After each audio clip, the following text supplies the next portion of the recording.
बिस्मिल्लाहिर्रहमानिर्रहीम इय्याका नअबुदु व इय्याका नस्तईन। तो गाइस अभी हम यूनिट 6 जो है ना इसको डिस्कस करने लगे हैं। ज़्यादा नहीं तो थोड़ा बहुत हो जाएगा आपका कवर। जो लास्ट नाइट में देख रहे हैं ना उनके लिए ये सारे, ठीक है। इसमें से करना क्या है, साइकोलॉजिकल एस्पेक्ट ऑफ पेन, ठीक है। तो पेन बेसिकली क्या है, unpleasant physical sensation caused by injury या इलनेस। एक तो ये पेन की आपको डेफिनेशन आनी चाहिए। बच्चों वाली बात है, कुछ भी नहीं है, सिंपल एक दफ़ा देख लो बस। 75% जो है ना वो क्रोनिक पेन की तरह, डिप्रेशन इज़ ओवर 75% में, ठीक है। वो सारे के सारे आपने लॉस ऑफ जॉब जो है ना वो पेन है, फाइनेंशियल लॉस हो गया, सेल्फ एस्टीम हो गया, डिस्टर्ब स्लीप हो गया, अनड्यू इरिटेबिलिटी या लैक ऑफ जो है। अच्छा, psychological management of the pain क्या है, मेक साइको सोशल, मतलब आपने किस तरह मैनेज करना है पेन को। Make psychological assessment of the pain, उसकी साइकी एक तो देखनी है। नंबर सेकंड में फीलिंग ऑफ द डिस्ट्रेस हो गया, वो किस तरह वो एक्सप्रेस कर रहा है अपनी फीलिंग को, वो आपने देखना है। Taking patient view about causing pain, patients की बातें करके पूछ लेना है आपने कि क्या चीज़ आपको ज़्यादा पेन करे। प्रेसिपिटेटिंग फैक्टर, इसके साथ जो उसके फैक्टर है, इसके अलावा आप ना साइको ट्रॉपिक जो है ना वो ड्रग ट्रीटमेंट, सीडेटिव हिप्नोटिक्स दे सकते हैं, ठीक है। Serotonin selective serotonin reuptake inhibitor दे दें, एंटी डिप्रेसेंट दे दें। इसके अलावा कोग्निटिव बिहेवियर थेरेपी हो गया, मसाज हो गया, मेडिकेशन हो गया, सोशल सपोर्ट हो गया, योगा हो गया, और म्यूज़िक जो है ना वो सारे का तरह हमारे पास ये इसके मैनेजमेंट है पेन की। बच्चों वाली बातें बस रटा लगा देना, इसे आप खुद भी लिख सकते हैं। इसकी ये बड़ी अच्छी बात है कि ये बिहेवियर साइंस में आप खुद लिखने के काबिल हो जाते हैं। स्ट्रेस की एक डेफिनेशन आती है, ये अमूमन वाइवा में HOD पूछता होता है, व्हाट इज स्ट्रेस। तो आपने कहना है कि ये इमोशनल स्टेट ऑफ बॉडी है जो कि हमारे पास एलोस्टेसिस और होम्योस्टेसिस को डिस्टर्ब करती है, ठीक है। अच्छी सी डेफिनेशन आपने बतानी है, यू खाचे नहीं मार के यानी उधर। Stress is the force that against some resistance, ठीक है। अमूमन ये आता है, ठीक है, वेयर और टेयर ऑफ द बॉडी में। अच्छा, आपने गूगल से सर्च कर लेना है, या फिर जो मैं बता रहा हूँ ना ये mental state of the body है, क्योंकि हम साइकोलॉजी डिस्कस कर रहे हैं ना बिहेवियर से, जिसके अंदर हम एलोस्टेसिस और होम्योस्टेसिस जो है ना वो डिस्टर्ब हो जाती है इंसान की। तो आपने वो सारे की सारी मिला के अच्छी सी एक डेफिनेशन बना के देनी है। फिर बर्नआउट जो है ना basically syndrome associated with severe, अगर बहुत ज़्यादा स्ट्रेस दे दिया तो आप उसको ये वाला जो है ना वो दे सकते हैं, स्ट्रेस परफॉर्मेंस कर्व जो होता है ना, वो आप उसको एग्जामिनर को बता सकते हैं कि इसके अंदर बहुत ज़्यादा स्ट्रेस देगी तो फेलियर ब्रेक डाउन हो सकते हैं। स्ट्रेस क्या है, होम्योस्टेसिस और एलोस्टेसिस जो है ना वो डिस्टर्ब हो जाता है किसी भी बंदे का, इसे हम स्ट्रेस कहते हैं। और आपने उसके साथ ये ग्राफ भी बना देंगे तो वेल एंड गुड है, स्ट्रेस की बहुत अच्छी डेफिनेशन आपकी हो जाएगी। फिर हमारे पास जो है ना response of human being to जो है ना क्या क्या रिस्पॉन्स होते हैं, फिजिकल इमोशनल बिहेवियर मीन हो जाएगा। मतलब ये चैप्टर में से ज़्यादा नहीं कुछ करना, बस आपने मेन चीज़ें करनी है। कार्डियोवास्कुलर सिस्टम हो गया, ठीक है, न्यूरोजेनिक हो गया, GIT के ऊपर इफेक्ट हो गया, मस्कुलोस्केलेटल, मतलब आपने पैथोफार्मा के अंदर सारी की सारी डर्माटोलॉजिकल इम्यूनिटी जो है ना वो लॉस हो जाती है, वो सारे stress can manifest form of HIV deficiency हो गया, ठीक है। सिस्टम कौन कौन से, अगर बहुत ज़्यादा स्ट्रेस है उसके दिल का मसला मान जाएगा। कभी भी दिल वाले पर्सन को हमने ज़्यादा स्ट्रेस नहीं देनी। या तो हाइपरटेंशन होगा, उसको एंजाइना पेक्टोरस होगा, टैकीकार्डिया हो जाएगा, एरिथमिया हो जाएगा, क्रोनिक आर्टरी डिजीज़ होगा, माइट्रल वाल्व प्रोलैप्स होगा सारी। GIT में क्या होगा, इरिटेबल बाउल सिंड्रोम, उसे डायरिया होना। अब कुछ लोगों को ना स्ट्रेस की वजह से डायरिया हो जाता है। आपने एग्जाम के अंदर देखा होगा कुछ लोग बार बार वॉशरूम जा रहे होते हैं, तो वो ये स्ट्रेस की वजह से था। हार्मोनल में क्या होता है, हाइपोग्लाइसीमिया, मतलब ज़्यादा स्ट्रेस हो जो वो गरम से नीचे गिर गया, वो क्या है, हाइपोग्लाइसीमिया हो गया। डायबिटिक भी हो सकते हैं, ठीक है। इम्यून सिस्टम जो होता है ना वो इम्यून सिस्टम स्ट्रेस की वजह से तबाह होता है। इंटेगोमेंट्री सिस्टम में न्यूरोडर्माटाइटिस हो गया और सारी की सारी वो करनी है। न्यूरोमस्कुलर हो गया, क्रोनिक पेन हो गया, हेडेक हो गया, वो सारी की सारी। रिस्पायरेटरी में अस्थमा, हाइपरवेंटिलेशन सिंड्रोम और वो TB वगैरह सारी की सारी इसके अंदर आ जाते हैं। फिर इमोशनल मैनिफेस्टेशन स्ट्रेस में क्या होता है, एनजाइटी होगा, मुझसे खौफ होता है, गुस्सा आता है, इरिटेबल वो होता है पर्सन, बच्चों वाली बात है। बिहेवियर मैनिफेस्टेशन में क्या होता है, ईटिंग हैबिट होगा, पुअर एक्सरसाइज हो गया, एक्सेसिव ड्रिंकिंग हो गया, ड्रग्स हो गया, अब्यूज़ हो गया, वो सारी की सारी इसके अंदर आ जाती है। कॉपिंग मैनेजमेंट ऑफ स्ट्रेस क्या, यू स्ट्रेस क्या था बेसिकली हमारे पास, जब एक एक्सट्रीम के ऊपर पहुंच जाती है ना स्ट्रेस, उसे हम यू स्ट्रेस कहते हैं। जब यू उससे भी ऊपर चले जाते हैं तो डिस्ट्रेस के अंदर आ जाते हैं। यहाँ पे हमने पढ़ा था ये शुरू में ना, यू स्ट्रेस और डिस्ट्रेस भी है, देखा, ये डिस्ट्रेस है और ये यू स्ट्रेस, इन दोनों की डेफिनेशन अच्छे से आपने कर लेनी है। अच्छा, non pharmacological way of stress management, ये भी एक दफ़ा UQ आया हुआ है कि हम दवाइयों के बगैर किस तरह स्ट्रेस को ना मैनेज। एक तो हम सिडेटिव हिप्नोटिक्स दे सकते हैं, ठीक है, सिलेक्टिव सीरोटोनिन रीअपटेक इनहिबिटर देते हैं। इसके अलावा हम बातों से जो है ना वो ज़्यादा बंदा ठीक होता है। इम्प्रूव टाइम मैनेजमेंट, उसे कहें, देखो स्टूडेंट जब परेशान है ना तो उसको कहना है कि आपने वक्त पे अपने काम करने हैं, वक्त पे अपना पढ़ाई कर रही है, तो वो देखो। और जो ज़्यादा हंसमुख होता है ना वो कम स्ट्रेस लेता है, इसलिए हंसे खेलते रहा करें लोगों से। एक लिमिट के अंदर रह के जोक्स किया करें, आपकी काफ़ी अच्छी रहेगी, ठीक है। Help and support other, develop social support, manage your behaviour, past failure को याद करके बार बार ना रोएं, जो गुजर गया मादी के अंदर छोड़ के हाल के अंदर आएँ और मुस्तकबिल की फिक्र करें, ठीक है। और स्पिरिचुअल एक्टिविटी, अल्लाह पाक से दुआ करें। अभी अज़ानें हो रही हैं, अज़ानों के बाद बाकी ओके जी। फिर हमारे पास आ जाती है कि जो regularly perform personal and vocational activities, मतलब हर चीज़ में रेगुलरिटी ले आए और कॉन्फिडेंस अपने अंदर लाए, पॉजिटिव थिंकिंग करे, क्लैरिफाई करे वैल्यूज़ को। एक्सरसाइज बहुत इंपॉर्टेंट है इस टाइम, मतलब मैं जितना भी स्ट्रेस हूँ ना, जिम में जाके जब एक्सरसाइज लगाता हूँ ना, मेरा अपना एक्सपीरियंस है, तो मेरी सारी स्ट्रेस रिमूव होती है। बिलीव मी, आप जाके हैवी वर्कआउट लगाएं, आपको जो पसीना निकलेगा यूँ समझिए आपकी वो स्ट्रेस निकल रही है। आप अपने आप को ज़्यादा फील बेटर करें, जितनी मर्जी स्ट्रेस हो, जिम में जाओ, वर्कआउट करो, या इवन पार्क में जाके रनिंग करके आओ, आप स्ट्रेस रिमूव आपकी। ईट बैलेंस डाइट, ठीक है, एक बैलेंस वे में खाना है, ये नहीं कि अभी जो खाना मिला उसको टपाटप खा लिया और बाद में खाया ही ना। बैलेंस डाइट खाओ और पूरे न्यूट्रिशन लो, सारा दिन आलू ही ना खाते रहो, चावल ही ना खाते रहो, रोटी भी खाओ, घर का खाना खाओ, अच्छा हेल्दी खाना खाओ, ठीक है। रिलैक्सेशन टेक्निक, जिसकी प्रोग्रेसिव मैसेज है। अब जो होती है ना इंपॉर्टेंट बात, मेरे से ओएसपी के अंदर उसने ये वाला जो है ना वो आया था, ठीक है, ये एक स्टेशन, ठीक है, जिसके अंदर ये था, मैंने एक्सप्लेन किया और मुझे उसने वेल डन कह के बाहर निकाला, अल्लाह की कसम। इसी तरह मैंने बताया उसको, मतलब उसमें था कि वो आया था मेरे पास जब पेशेंट बैठा हुआ ना, उसने कहा मुझे ना पढ़ाई की बड़ी टेंशन होती है, तो मैंने फिर ये सारा एक्सप्लेन किया उसको, जो बैठा हुआ था उसके सामने, ठीक है। मैंने से पहले हिस्ट्री ले के ना, उसके मैंने कहा मैंने आपको चंद एक रिलैक्सेशन टेक्निक्स बताता हूँ, तो आप इसके बाद इंशाल्लाह बेटर फील करें। और ये जो है ना MCQs और SCQs के लिहाज से बहुत इंपॉर्टेंट है, इसको मतलब घोड़ के पी जाओ, भूलने वाली चीज़ नहीं है। सबसे पहले जो है ना, आप मसल की जो जितनी भी कॉन्ट्रैक्शन है ना, वो 5 से 7 सेकंड के लिए करनी है। 5 और ये 2 7, या 5 सेकंड तक या 7 सेकंड तक, ठीक है। उसे कहना 5 तक गिनती गिनो या 7 तक गिनती गिनो, कंट्रैक्शन करके, यूँ कंट्रैक्शन करके 1 2 3 4 5, फिर छोड़ देना। फिर रिलैक्स कितनी देर के लिए करना है, 20 से 30 सेकंड के लिए, ठीक है। तो वो यही बात की, 5 से 7 सेकंड के लिए कॉन्ट्रैक्ट, 20 से 30 सेकंड के लिए रिलैक्स।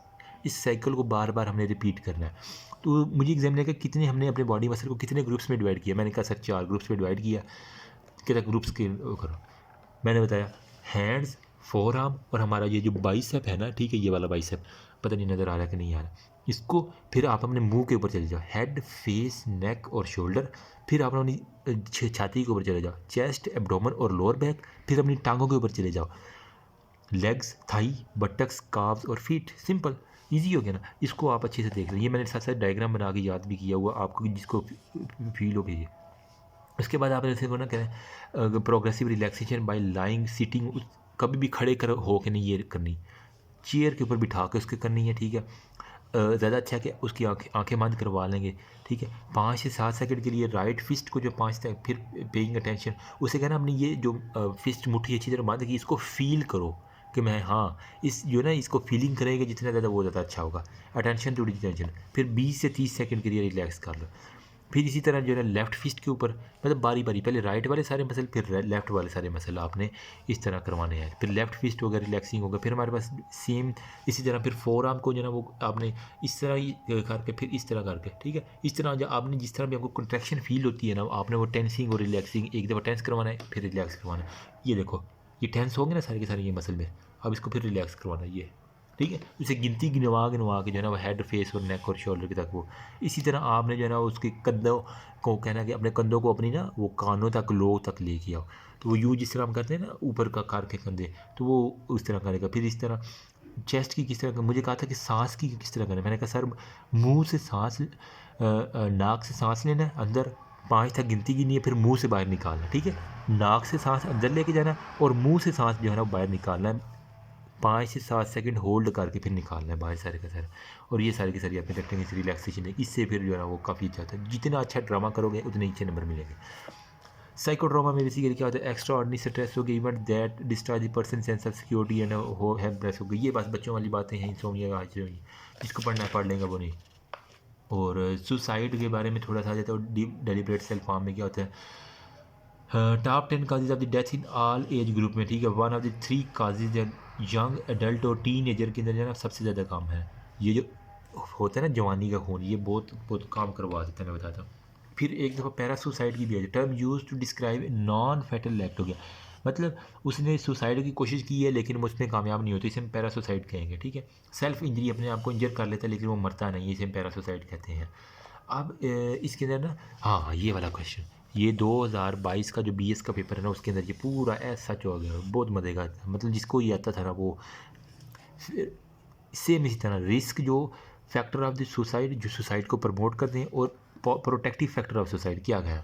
अच्छा देखो, इंडिविजुअल सबसे पहले अमूमन सुसाइड वाले जो है ना मेल जेंडर होते हैं, अर्ली अडल्टहुड होते हैं, साइकोलॉजिकल और इमोशनल प्रॉब्लम जो है ना इनको बहुत ज़्यादा होती हैं, ठीक है। फिर मेंटल हेल्थ के ऊपर आपने मेजर डिप्रेशन हो गया, bipolar disorder, subject abuse disorder, anti social होता है, हिस्ट्री साइकेट्रिक होता है, प्रीवियस सुसाइड बिहेवियर जो है ना वो सारे का सारा होता है। आप अपने दिमाग लड़ाए ना तो बंदा सुसाइड क्यों करता है, उसको या नौकरी की टेंशन है, बच्चों की टेंशन है, बीवी छोड़ के चली गई है, या इस तरह वो उसका एग्ज़ाम फेल हो गया, इंट्री टेस्ट में कामयाब नहीं हुआ, सुसाइड कर ली, है कोई बात करने वाली, एक एग्ज़ाम थोड़ी है। उसको डाइवोर्स हो गई है किसी लड़की को, ठीक है, वो सुसाइड में, फैमिली कॉन्फ्लिक्ट हो गया, चाइल्डहुड अब्यूज़ हो गया, ठीक है। इसके अलावा सोशल फैक्टर में क्या होता है, माइग्रेंट पॉपुलेशन हो गया, अनएम्प्लॉयमेंट हो गया, सोशल आइसोलेशन हो गया। इसके अलावा हमारे पास easy access to the method हो गया, मतलब उसके घर में पिस्टल पड़ा हुआ है तो उसने जब भी थोड़ा सा स्ट्रेस हो उसे पकड़ के पिस्टल अपने मार लेना और सुसाइड कर लेनी। मीडिया क्यूज़ हो गया, मतलब मीडिया कभी कभार इतनी ज़्यादा जो है ना वो, वहाँ दहशत गर्दी होगी, वहाँ दहशत गर्दी, वहाँ वहाँ वहाँ ये जल्जला आ गया, ये आ गया, वो आ गया, मतलब हद से ज़्यादा वो ना बढ़ा चढ़ा के बयान करते हैं, वो भी एक सुसाइड का रिस्क फैक्टर है। बाकी आप खुद भी लिख सकते हैं कि मतलब कुछ लड़कियों को जो है ना वो काले रंग की वजह से रिजेक्ट कर, रिश्ते में रिजेक्शन हो जाती है, वो भी सुसाइड का एक रीज़न। हालांकि ये बहुत एक पैथिक सिचुएशन है, किसी काले को गोरे पे, गोरे को काले पे फोकी देने, फोकी ये सिर्फ तकवा की बुनियाद पे, ठीक है। हमारी दफ़ा एक ये क्वेश्चन आया था तो मैंने यूँ उर्दू में लिख के आया था, पता नहीं अब नाम मार्क्स उसने दिए थे कि नहीं दिए, लेकिन मैं ये लिखे, किसी काले को गोरे पे, गोले को काले पे, किसी काले को गोरे पे, गोले को काले पे कोई फ़ोकियत हासिल नहीं, फ़ोकियत सिर्फ तकवा की बुनियाद पर है, ठीक है।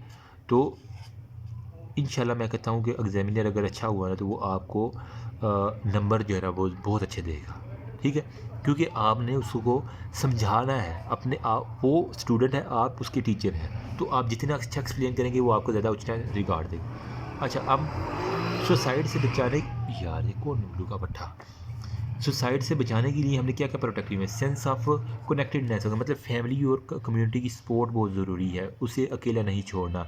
बीइंग मैरिड, हाँ अनमैरिड लोगों में किसी लड़के की शादी नहीं हो रही तो वो बार बार रिजेक्शन की वजह से, तो जो मैरिड लोग होते हैं वो कम सुसाइड करते हैं क्योंकि उन्हें बीवी बच्चों की फ़िक्र होती है, मेरे बाद कमाने वाला कौन है, मेरे पास इसको खिलाएगा कौन।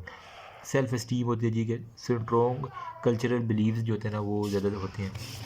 फिर आप कह लें कि कोई जो है ना वो गुड हेल्थ है, अच्छी सेहत, अगर किसी की सेहत ख़राब हो तो वो भी सुसाइड की तरफ जाता है। अगर किसी को कैंसर है ना वो हर सोचेगा हाँ मैं यार मर ही जाऊँ तो अच्छा है, अगर किसी की अच्छी सेहत है वो सुसाइड की तरफ नहीं जाएगा, ठीक है। इकोनॉमिक सिक्योरिटी होगी, सोशली जो है ना वो वेल स्टेबल है, early detection treatment of the mental disorder होगा, अगर हुआ भी है कुछ तो वो जल्दी जल्दी जो है उसकी पर्सनल रिलायनेंस होगी, easy approach to the medical and medical, मतलब वो हॉस्पिटल जाने का जो है ना वो आराम से पहुंच सकता है, ये नहीं कि आज बीमार हुआ तो महीने बाद जाके उसके हॉस्पिटल में पहुंचाया जाए, इस तरह नहीं। अच्छा, फिर भी कहते हैं हु इज़ हेल्दी, ये हमें बस कहानी सी है, जिसका जो है ना वो फिज़िकल मेंटल स्टेट और सोशल वेबलिंग जो है ना वो ठीक होना, वो हेल्दी ये कह रहा था। डायनामिज्म हो गया, ऑप्टिमिज्म हो गया, पर्सनैलिटी कंटेनमेंट हो गया, ये कहानी आपने पढ़ लेनी है बस साइकोलॉजिकल लेवल के ऊपर जितनी होती है। इंपॉर्टेंट बात जो है डिफेंस मैकेनिज्म बहुत इंपॉर्टेंट है, ये एक क्वेश्चन आया हुआ, डिफेंस मैकेनिज्म क्या होता है, मुझसे जो है ना ओएसपी के अंदर ये वाला क्वेश्चन सुना गया था, व्हाट इज़ डिफेंस मैकेनिज्म। तो ये क्या है कि एनजाइटी और स्ट्रेस को जो है ना वो कोप अप करने के लिए जो हम एक अडाप्ट करते हैं ना मैकेनिज्म, उसे हम कहते हैं defence mechanism.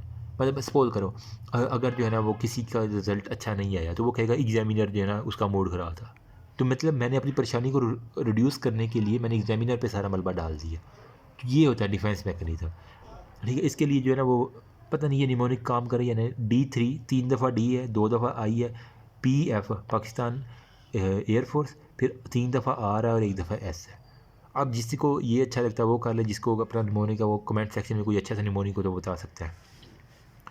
Denial face, displacement, ठीक है, मुझसे डिस्प्लेसमेंट की जो है ना डेफिनेशन सुनी थी ओएसपी के अंदर, fantasy, identification, intellectualisation, projection, rationalisation, reaction formation है, और फिर हमारे पास है डिसोसिएशन, फिर रिप्रेशन है, और फिर सप्रेशन है। ये सारे के सारे आपको फिंगर टिप्स पे आने चाहिए, और इसके एक कभी कभार नाम आ जाते हैं, फिर यहाँ से एमसीक्यूज उठते हैं, ये एग्जांपल से एमसीक्यूज उठते हैं। मतलब ये सिनेरियो देख के कहते हैं ये वो किस स्टेज में है, डिनाइल फेस में। डिनाइल फेस क्या होती है बेसिकली, मरीज़ को जो है ना वो हार्ट अटैक हो गया ना, ठीक है, वो वहाँ से बची है, तो फिर उसे हम कहते हैं कि तुमने ना जो स्मोकिंग है वो छोड़नी है, लेकिन वो कहता है नहीं स्मोकिंग से कुछ नहीं होता, ठीक है, जिस दिन मरना होगा मर जाएगा। ये डिनाइल फेस के अंदर आ जाता है, ठीक है। जिस चीज़ से परहेज़ करो परहेज़ नहीं करें। डिस्प्लेसमेंट बेसिकली क्या होता है, अनकॉन्शियस डिस्चार्ज, ये था refusal to accept the anxiety, वो एक्सेप्ट ही नहीं करता चीज़ों को, एक्सेप्टेंस नहीं देता। डिस्प्लेसमेंट किया है unconscious discharge of intense emotion on less dangerous people, मतलब उसका रिज़ल्ट ख़राब आया तो उसने जाके अपने क्लास फेलो को जो है ना वो उसके ऊपर गुस्सा करना शुरू कर दिया। ये था डिस्प्लेसमेंट। काम कुछ है लेकिन लेस डेंजरस पीपल के ऊपर ना उसने अपना इमोशन सारा निकाल दिया। Who receive low grade in the war test, shout out on junior, मतलब वो जूनियर के ऊपर आके जो है ना उसको हालांकि उसका वार टेस्ट फेल हुआ है, अपना टेस्ट फेल हुआ, उसने किसी जूनियर को आके डांट दिया, जिसे डिस्प्लेसमेंट कहते हैं। फैंटेसी बेसिकली क्या होती है, fantasy activity of imaging impossible है इम्पॉसिबल टू गेट प्लेयर होगा, मतलब उसे पता है कि मुझे जो है ना वो मैट्रिक पास अगर कोई है वो कहेगा मुझे अब ना 17 ग्रेड मिल जाए, तो ऐसा तो नहीं ना होता, ठीक है। कोई स्टूडेंट वो कह रहा है कि struggling through graduate school thinking of high paying job she wants, ठीक है, वो कहेगा मुझे इतनी बड़ी अच्छी पोस्ट मिल जाए, हालांकि उसकी जो है ना वो अभी पढ़ तो स्कूल में रहा, हाँ नो डाउट ख्वाब होते हैं लेकिन हद से ज़्यादा इमेजिन को कर रहा है नोटिस। आइडेंटिफिकेशन क्या होता है, unconscious assumption of the similarity between one self and another, हो गया, ठीक है, अपने और दूसरे के दरमियान जो है ना अनकॉन्शियस एजम्पशन कर रहे हैं। After hospital as minor surgery girl receive to, हाँ मतलब किसी लड़की की सर्जरी हुई है ना हॉस्पिटल में, अपेंडिक्स की सर्जरी होगी सपोज करें, तो वो नर्स को देखती है बहुत अच्छा काम कर रही, तो वो भी कहती है मैं भी नर्स बनूंगी, इसे हम कहते हैं आइडेंटिफिकेशन, बहुत अच्छा काम। इंटेलेक्चुअलाइजेशन क्या आती है, a person separating emotion from thought because emotional reaction is very painful and focusing on logical fact, हो गया। person come to you has cancer, अच्छा इसके अंदर क्या होता है, वो अपनी बीमारी के बारे में ना नॉलेज गेन करना शुरू कर देता है, इसे हम कहते हैं इंटेलेक्चुअलाइजेशन, बहुत इंटेलिजेंट हो जाता है वो। प्रोजेक्शन बेसिकली क्या होता है, man who has committing adultery become convicted that his wife is having affair with the other, there is no evidence for it, ठीक है। कॉमन सेइंग, जो कराएगा अमेरिका करवा रहे हैं, मतलब धमाके पाकिस्तान में होते हैं तो वो कहते हैं अमेरिका करवाता है सारे काम, ये सारी की सारी होती है प्रोजेक्शन। काम कोई करता है, इल्ज़ाम किसी के ऊपर लगा रही है। रैशनलाइजेशन में क्या होता है, yes killing is wrong but I killed him because he is really deserve it, वो पहले जो है ना वो दिमाग में उसे पता है कि किलिंग रॉन्ग है, मतलब किसी को मारना जो है ना वो अच्छी बात नहीं है, लेकिन वो फिर भी मार देता, कहता है ये तो इसका हक बनता था इसे मार खाना, ये सेम कहते हैं रैशनलाइजेशन। रिएक्शन फॉर्मेशन क्या होती है, student who fail to become doctor express is relieve that this is thing is best news I have ever knew after not being accepted in medical college, ठीक है, किसी का medical college में दाखिला नहीं हुआ ना तो वो कहेगा ये मेरे लिए ना बेहतरीन हो गया क्योंकि कॉलेज मेरे लिए बने ही नहीं थे, तो इसको हम कहते हैं रिएक्शन फॉर्मेशन। और इसके अंदर ना अमूमन आता है सास बहू का जो रिलेशनशिप है ना वो रिएक्शन फॉर्मेशन के अंदर अमूमन आ जाता है, ये सास बहू वाला MCQ मैं बता रहा हूँ आपको। फिर हमारे पास डिसोसिएशन में क्या होता है, हमारे पास 90 ईयर को फेटल ऑटोमोबाइल एक्सीडेंट है, शी वाज स्पीडिंग ड्राइवर होगा, ठीक है, मतलब वो एमनेजिया के अंदर चली जाती है जब उसकी कोई एक्सीडेंट होता है ना एक दफ़ा, जिससे हम कहते हैं डिसोसिएशन हो गया, डिसोसिएट अलग हो जाता है। डिप्रेशन में क्या होता है, हमारे पास man jealous of his good friend हो गया, सक्सेस बट अनअवेयर ऑफ, मतलब अपने फ्रेंड से जो है ना वो जेलस होता है उसके अच्छे रिजल्ट से, लेकिन उसे ये नहीं पता कि उसकी फ्रेंड्स की फीलिंग्स क्या हैं, वो सारे के सारे। सप्रेशन में क्या होता है, हमारे पास स्टूडेंट टॉकिंग अबाउट अपसेट होगा after argument of patient but he put out his model he can be finish digest हो गया, वही बात है यार, स्टूडेंट वाली हो गया जिसके सप्रेस कर रहा था अपनी बीमारियों को। Consciousness keeping unacceptable feelings and thought out of the awareness, उस यूँ करता है कि मुझे कोई इसकी बात का पता ही नहीं है। फिर हमारे पास psycho social assessment aspect of disease में इलनेस हो गया और hospitalisation, change of the role, financial loss, stigmatisation, loss of steam हो गया, और ये हैंडीकैप्ड हो गया और अनसर्टेन प्रोग्नोसिस हो गया, ये सारे के सारे जो है ना वो स्ट्रेस ड्यू टू इलनेस हो गया, ठीक है। बीमारी की वजह से स्ट्रेस क्यों आती है, वो एक तो अपना रोल चेंज कर लेता है, उससे जो है ना वो समझता है कि मुझे ना पैसों का लॉस हो जाएगा बहुत, जब बीमारी आ जाती है ना, ये भी एक स्ट्रेस की बड़ी वजह है। जारी बात है, इमरान खान का जो है ना हेल्थ कार्ड वाला बहुत अच्छा है, स्टिग्माटाइजेशन मतलब वो कहेगा मुझे जो है ना वो टीबी हो गया तो फैमिली मुझे एक्सेप्ट नहीं करेगी, जो ये स्टिग्मा एक शेमफुल एक्ट के अंदर है। लॉस ऑफ सेल्फ, अपनी इज्जत जो है ना वो खोना शुरू कर दिया। फेयर ऑफ बीइंग हैंडीकैप हो गया, मतलब वो कह रहा है कि मेरा ये ना मजूर हो जाऊंगा, ये इस तरह से अनसर्टेन अपने आप से जो ना वो prognosis. Stress due to hospitalisation में क्या होता है, वो जब हॉस्पिटल में जाते हैं उससे स्ट्रेस आती है, वो कहते हैं मेरी प्राइवेसी ख़त्म हो गई है, मेरा जो कंट्रोल है ना वो ड्रेसिंग बेडिंग लॉगिंग, ठीक है, वो ख़त्म हो जाएगी। Separation of the dear ones हो गया, रिश्तेदारों से दूरी,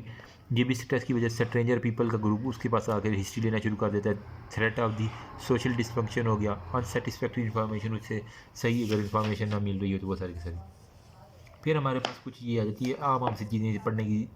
अब बस एक दफ़ा रीड कर लेना। इंटेंसिव केयर यूनिट सिंड्रोम, ये कहाँ पे होती है? आईसीयू में हमारे पास होती है इंटेंसिव केयर सिंड्रोम, मतलब कंडीशन टू दी आईसीयू साइकोसिस। कुछ लोग आईसीयू में जाते हैं ना तो उन्हें एक जो तरह का ना सिंड्रोम आता है जिसे हम इंटेंसिव केयर यूनिट, स्ट्रेस ही कंडीशन है ना, ठीक है, ये इशू होता है। कॉन्स्टेंट अटेंडेंस आती है, ये बाकी आप पढ़ लीजिएगा कि जिसको ज़्यादा पढ़ना हो। इनसाइड दी आईसीयू क्या होता है, हमें हमारे क्या क्या है, क्यों क्या स्टेप्स लेने चाहिए हमें इनसाइड। हमें एजुकेट करना है पेशेंट को, क्लॉक्स और विंडो की तरफ ओरिएंटेशन को यूज़ करना है, नॉन फार्माकोलॉजिकल चीज़ें जो है ना वो ज़्यादा करनी है, और पेन को मिनिमाइज़ करना है, रिड्यूस इन्वायरमेंटल स्ट्रेस, उसको बिल्कुल पुरसकून एनवायरनमेंट में रखना है। आउटसाइड आईसीयू जो है ना वो फैमिली विजिटर जो है ना वो उनको कहना है कि खुले खुले होकर खड़ो, रश ना करो, ठीक है, फैमिली के जो जो भी रिश्तेदार है। Provide support and educate family को, ठीक है, फैमिली को बताएंगे आपके पेशेंट के साथ ये है। फिर हमारे पास है फिर क्रोनरी सीसीयू, मतलब जहाँ पे क्रोनरी केयर होती है ना, ये होती है आईसीयू जहाँ पे इमरजेंसी की, ये होती है सीसीयू जहाँ पे कार्डिक पेशेंट को एडमिट किया जाता है। तो ये मैंने कहा था टाइप ए पर्सनैलिटी वाले अमूमन दिल के मरीज होते हैं, तो टाइप ए वाले पर्सनैलिटी वाले यहाँ पे आते हैं। और यहाँ पे एक एमसीक्यू था, for patient CCU appear chamber of the terror हो गया, ठीक है। चैम्बर ऑफ टेरर किसके लिए होता है? सीसीयू के लिए होता है। बस ये एक बात याद रखनी, बाकी ये पढ़ लेना, कैंसर वार्ड का वो ऑन्कोलॉजी का बच्चों वाली बातें हैं, ठीक है। Psychology aspect of the terrorism हो गया, टेररिज्म चैलेंज करता है, जब दहशत गर्दी ज़्यादा तो वो लोग जो घबरा जाते हैं वो सारी की तरीके से। टेररिज्म है कि unlawful use of violence intimidation strategies against the civilisation of the political purpose, ये बाकी आप देख लीजिएगा सारी की सारी। साइकोलॉजिकल एस्पेक्ट में क्या होता है? पोस्ट ट्रामेटिक स्ट्रेस डिसऑर्डर, इसको देख लें। ट्रामा के बाद जो है ना वो आपको जो स्ट्रेस आ रही होती है वो। बाकी ये टेररिस्ट अटैक के बाद जो है ना कॉमनली रिएक्शन क्या होता है, वो कहते हैं मुझे ही क्यों धमाके से उड़ाया गया, मेरी ही क्यों टांगे, मैं गया ही क्यों था, बम क्यों मेरे पे, लीव आसन और मुझे अकेला छोड़ दो, ये सारी की सारी कंडीशन होती है। इसको देख लीजिएगा, हो सकता है कभी एग्जामिनर पूछ ले, अमूमन पूछता तो नहीं है, ठीक है। और जो टेररिस्ट अमूमन जो है ना उसकी एज आपको 10 से 24 साल के यंग लड़के जो होते हैं ना वो टेररिस्ट की तरफ आते हैं। मेंटल इलनेस बिल्कुल जी वो जेलसी की वजह से या एनजाइटी की वजह से या थिंकिंग या पावरफुल लॉस या फिर डिप्रेशन की वजह से वो टेररिस्ट की तरफ आना शुरू कर देते हैं। उसके बाद हमारे पास ये सारी की सारी वो कहानी है, जिसने पढ़नी है पढ़ लेना, एक दफ़ा रीड कर लेना ताकि आपको बैक आ जाए। पैनिक डिसऑर्डर्स में क्या होता है? डायग्नोस्टिक में 3 to 4 attacks of the sudden onset of the anxiety जो होता है ना उसे हम पैनिक डिसऑर्डर कहते हैं, वो चीज़ों को पैनिक ले जाता है। फिर क्रोनरी आर्टरी डिजीज़ और अस्थमा के अंदर जो है ना वो हमारे क्या है ईसीजी के अंदर जो है ना वो आपको डिसऑर्डरनेस मिलती है। फोबिक डिसऑर्डर में क्या होता है? ओनली स्पेसिफिक चीज़ों के खिलाफ, इफ़ सैड और लो मूड होता है तो डिप्रेशन के अंदर चला जाता है। फिर हमारे पास काउंसलिंग हो गया, मेडिकेशन हो गया, और अनएक्सप्लेन्ड सोमैटिक कंप्लेंट हो गई। ये पढ़ना तो पढ़ लेना, मैंने तो नहीं पढ़ा था। ये साइकेट्रिक डिसऑर्डर एक दफ़ा इसको रीड कर लेना, ठीक है, ये इंपॉर्टेंट है। इसके अंदर क्या होता है? पैनिक डिसऑर्डर, जिसको हमने कहा 2 से 3 दफ़ा अगर परेशानी आ जाए एक दिन के अंदर, ठीक है, अटैक्स आ जाते हैं, उसके फीलिंग की शॉर्टनेस ऑफ ब्रेथ, उससे सांस नहीं आता कुछ लोगों को ना, ठीक है, सांस ना आना, हार्ट अटैक होना, तो वो सारे सारे पैनिक है। मिक्स्ड एंजाइटी डिप्रेशन में लॉस ऑफ मूड हो गया, मतलब मुँह सा बना के बैठा रहना सारे। अनएक्सप्लेन्ड सोमैटिक कंप्लेंट के बारे में आ जाती है, ठीक है। फिर हमारे पास डिसोसिएटिव पोजेशन जो होता है ना स्टेट आ जाती है। साइकोट्रिक डिसऑर्डर हो गया, डिलीरियम हो गया। डिलीरियम की डेफिनेशन आपको आनी चाहिए, ठीक है। Loss of memory, orientation, poor memory, ये सारे के सारे डिलीरियम मेमोरी से रिलेटेड है। बाईपोलर अफेक्टिव डिसऑर्डर, ये डिलीरियम और बाईपोलर के बारे में एक क्वेश्चन आया हुआ था। मानिया जो होता है ना वो एक्साइटमेंट, वो बाईपोलर डिसऑर्डर के अंदर बहुत ज़्यादा एक्साइटेड हो जाता है मतलब। फिर ड्रग अब्यूज, अल्कोहल और टबाकू यूज, आप पढ़ ही सकते हैं, खुद भी लिख सकते हैं, क्रिमिनल बैकग्राउंड हो गया, ठीक है। फिर हमारे पास सीएनएस डिप्रेशन जो होता है ना वो हमने सीएनएस स्टिमुलेट, ओपिएट और कैनाबिनॉइड्स जो होते हैं ना, ये सारी की सारी सब्सटेंस जो है ना वो हम विदड्रॉल इफेक्ट्स जो करवा रहे होते हैं। साइकोलॉजिकल एस्पेक्ट जेंडर और सेक्सुअलिटी में सेक्सुअल आइडेंटिटी, बिहेवियर, ओरिएंटेशन, बच्चों वाली बात है। आइडेंटिटी में क्या होता है? Biological sex of the individual, लड़का है लड़की है, वो जेंडर आइडेंटिटी होगा। जो करने वाली बात है ना, ये मास्टरबेशन के बारे में पढ़ लेना कि फ्रीक्वेंट डिस्कशन की गई, इसके अंदर क्या होता है? वो अपने ही हाथों से जो है ना अपनी डिज़ायर को पूरा करता है या किसी इस तरह। सेक्सुअल ओरिएंटेशन के ज़रिए सारे के सारे सेक्सुअल बिहेवियर, ये इसको पढ़ लेना, बड़े मज़े की कहानियाँ इसके अंदर लिखी होती हैं, आपका दिल भी करेगा पढ़ने का। अदा करने वाली जो बात है ना वो पैराफीलियाज हो गया और सेक्सुअल डिसऑर्डर की बात कर लेते हैं हम। ये वाला चार्ट, ये आपको फिंगर टिप्स भी आना चाहिए, नाम भी और काम भी। फीडोफीलिया, किसी बच्चे के साथ अगर सेक्सुअल अब्यूज़ हुआ है ना या बच्ची के साथ, तो इसे हम फीडोफीलिया कहेंगे। फेचनिज़म क्या होता है, मतलब अगर कोई बंदा किसी फीमेल की बॉडी को देख के खुश होता है ना, इसे हम कहते हैं ये फेचनिज़म का शिकार है। एग्जीबिशनिज्म, इस तरह करके कुछ लफ्ज़ है, ठीक है। इसके अंदर क्या होता है, वो जो है ना वो एग्जिबिट करता है अपने जेनिटल का, मतलब वो सड़क पे जा रहा है ना, किसी लड़की को देखा तो अपने जो है ना वो कपड़े उतार देगा, ठीक है। तो मास्टरबेट नहीं करेगा, मतलब पीनस से कुछ चीज़ें उसकी नहीं निकलेगी, स्पर्म वगैरह, लेकिन सिर्फ वो कपड़े उतार के अपने जेनिटल ऑर्गन दिखाना शुरू कर देगा उसे। फिर सैडोमॉर्फिज्म, ये आपने पढ़ा हुआ फोरेंसिक के अंदर क्या है, जिसके अंदर अगर मॉर्फिज्म है तो इसके अंदर मेल को पेन होता है, सैडिज्म के अंदर फीमेल को। सैडोमॉर्फिज्म में दोनों को पेन होता है ड्यूरिंग सेक्सुअल, जब वो सेक्स कर रहे होते हैं ना, मेल फीमेल को पेन देता है, फीमेल मेल को पेन देती है, इसको कंडीशन को कहते हैं सैडिज्म। ट्रांसफर साइटिज्म में क्या होता है, person enjoy wearing the cloth, अब मतलब लड़का जो है ना वो लड़की के कपड़े पहन के इंजॉयमेंट करता है। कुछ लड़कियाँ आपने देखेंगे वो लड़के के कपड़े पहन, जिस तरह परिजात के अंदर देखा, तो वो ट्रांसवर्साइटिज्म का शिकार होते हैं। ट्रांससेक्सुअल के अंदर क्या होता है, person enjoying acting member of opposite, इसमें वो क्या कहता है, वो इंजॉय करता है कि मैं काश लड़की होती, या वो लड़की करके काश मैं लड़का होती, जिसे हम कहते हैं ट्रांससेक्सुअल। वेरेनिज्म क्या होता है, बेसिकली ये पोपिंग वाचिंग अदर इन्वॉय, हाँ अगर कोई मियाँ बीवी जो है ना वो सेक्स कर रहे हैं, ठीक है, तो उनको देख के वो खुश होता है, ठीक है, उनसे प्लेजर हासिल करता है, ये सेक्सुअल मूवी देख के खुश होता है, ठीक है। वो सारे के सारे जो कहते हैं ना वो जोनी बाई की मूवीज़ देख देख के, तो वो वेरेनिज्म के शिकार होते हैं। फिर फ्रचनिज्म के अंदर बेसिकली क्या होता है, player obtained by genital engage person lift हो गया क्राउड हो गया, मतलब वो किसी जो है ना वो दूसरे बंदे के साथ ना अपना जेनिटल ऑर्गन को रब करके ना, ठीक है, वहाँ से जो है ना वो प्लेजर हासिल करते हैं, जिसे हम कहते हैं कि वो फ्रूटिज्म का शिकार है।